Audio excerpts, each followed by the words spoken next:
Hospital में थे या फिर जहाँ पर जिस रिजॉर्ट में वो रुके हुए थे वहाँ पर थे? नहीं, हॉस्पिटल में थे जी, गोवा मेडिकल कॉलेज में। जी, गोवा पुलिस पे बार बार आप ये कह रहे थे कि वो जो है आपका सपोर्ट नहीं कर रहे, साथ नहीं दे पा रहे, किस वजह से, कारण क्या रहा? कारण यही था कि हम तो हरियाणा में तो यही रूल है कि कोई अगर इंसिडेंट होता है तो उसकी FIR दर्ज होती है जी।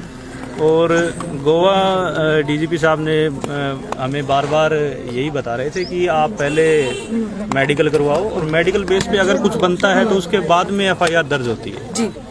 तो हमारी मांग तो पहले यही थी कि हमारी FIR दर्ज होनी चाहिए, लेकिन वो FIR दर्ज नहीं कर रहे थे और उसके बाद में कल मेडिकल हुआ और मेडिकल में पुष्टि हो गई कि इनको काफ़ी चोटें हैं और केमिकल पॉइजन की भी पुष्टि हुई जी। अब जिस प्रकार की जो रिपोर्ट आई है और उसके बाद जो गोवा पुलिस वहाँ पर कार्रवाई कर रहा है, क्या आप उससे संतुष्ट हैं? अभी तक की कार्रवाई से हम संतुष्ट हैं जी। CBI जांच की मांग कर रही थी सर, CBI जांच की ऐसा है जी, आज अंतिम संस्कार होना है जी सोनाली जी का और इसके बाद में परिवार के जितने सदस्य हैं आपस में बैठ के बातचीत करके वो आगे डिसाइड करेंगे। सर, फार्म हाउस पर कितनी देर के लिए जो है सोनाली फोगाट जी की बॉडी को रखा जाएगा? करीबन आधे घंटे। सिर्फ आधे घंटे के? यानी जो भी अंतिम दर्शन के लिए आए तो उनको कहाँ पहुँचना होगा सर? डंडूर उनके फार्म हाउस में। रिंकू जी, जिस तरह से अभी तक की इन्वेस्टिगेशन चली, ये पूरा विवाद किस एंगल से लगता है? कह रहे हैं कि प्रॉपर्टी का विवाद है या और कुछ भी इसमें है? प्रॉपर्टी का भी है और फरवरी 2021 में संत नगर हिसार में सोनाली जी के घर पे एक चोरी हुई थी जी। 35-40 लाख रुपए के करीब और उस चोरी का भी मुद्दा है और प्रॉपर्टी का भी है और बाकी पुलिस इन्वेस्टिगेशन करेगी ताकि क्या पता उसमें कुछ और भी निकला है। सुधीर सांगवान का रवैया कैसा रहता था? मसलन क्या पारिवारिक सदस्यों को मिलने देता था? नहीं, उनका रवैया काफ़ी ठीक तो नहीं था।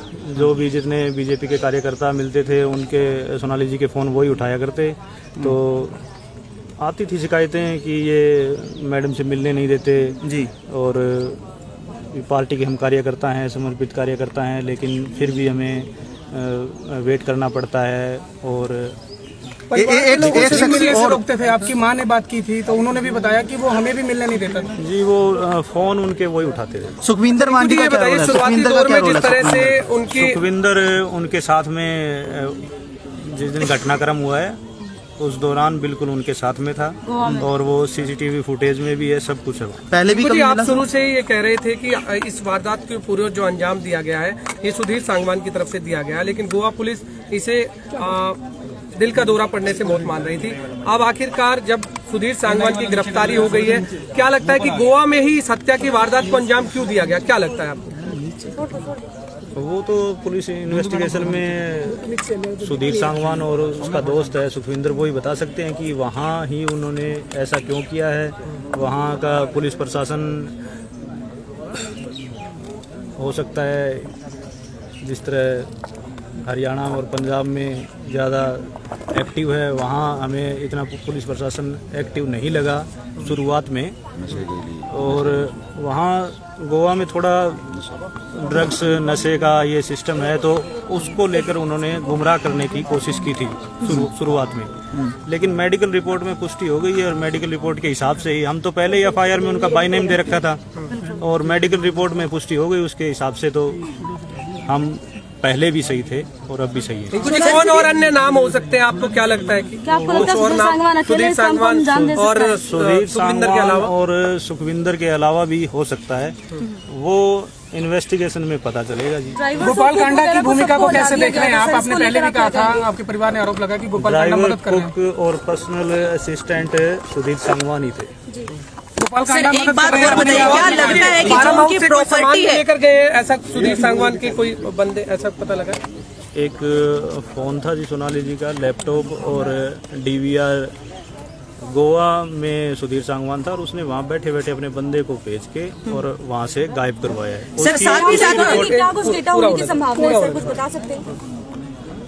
अब डेटा तो उसके अंदर होगा जी, वो तो पुलिस रिकवरी करेगी, उसके बाद में पता चलेगा क्या है उसमें। तब से सोनाली फोगाट कह रही थी कि कुछ जानकारी देनी है इस सुधीर सांगवान के बारे में, क्योंकि जब हमने जो वार्तालाप हुई है माँ की और बहन की, तो उन्होंने बताया कि कुछ आकर के इशार बताना है। सारा खुलासा लास्ट नाइट को ही हुआ था जी। अगर पहले ये बातें होती तो ये घटनाक्रम होता ही। सर, जिस तरह से एप्लीकेशन में आपने जो जो चीजें डाली हैं, उन चीजों को लेकर आप लोगों ने कभी पहले सवाल क्यों नहीं उठाया? इसकी जानकारी में पहले थी नहीं जी। और प्रॉपर्टी को लेकर के क्या आप लोगों को अंदेशा है कि सोनाली फोगाट जी की प्रॉपर्टी को उन्होंने धोखे से अपने नाम भी करवा लिया होगा? प्रॉपर्टी का उस दिन हम गोवा 8 बजे पहुंचे जी। तो वहाँ police station Anjuna police station है, वहाँ पहुँचे तो पुलिस इंस्पेक्टर के सामने हमने बोला कि हमें सारी बातें पता चलने के बाद कि आप सुधीर सांगवान को बोला कि हिसार संत नगर घर की चाबी और गाड़ी की चाबी और जो गुड़गांव फ्लैट है उसकी चाबियां हमें दी। तो बोला कि गुड़गांव फ्लैट तो मेरे नाम है, मेरा है जी। अच्छा, ये बात सुधीर सांगवान ने बोली। रेप की बात आपसे कब बताई थी? ये लास्ट नाइट को। लास्ट नाइट जी। रिंकू जी, हमने सोनाली फोगाट का इंटरव्यू लिया था कुछ दिन पहले गुरुग्राम ग्रीन्स के सेक्टर 102 के अपार्टमेंट में। हमने देखा था कि सुधीर सांगवान और सोनाली फोगाट केवल 2 ही लोग वहाँ मौजूद थे, और जो भी सोनाली फोगाट बयान दे रही थी वो खुद सुधीर सांगवान उन्हें बताता था, उसके बाद वो बयान देती थी। इस तरह की हमने जब बातचीत की थी, आज से 25 जुलाई को हमने ये बातचीत की थी जी। ऐसा ही कुछ था, ऐसा ही था, सब कुछ उन्हीं के इशारे पर होता था। बिल्कुल।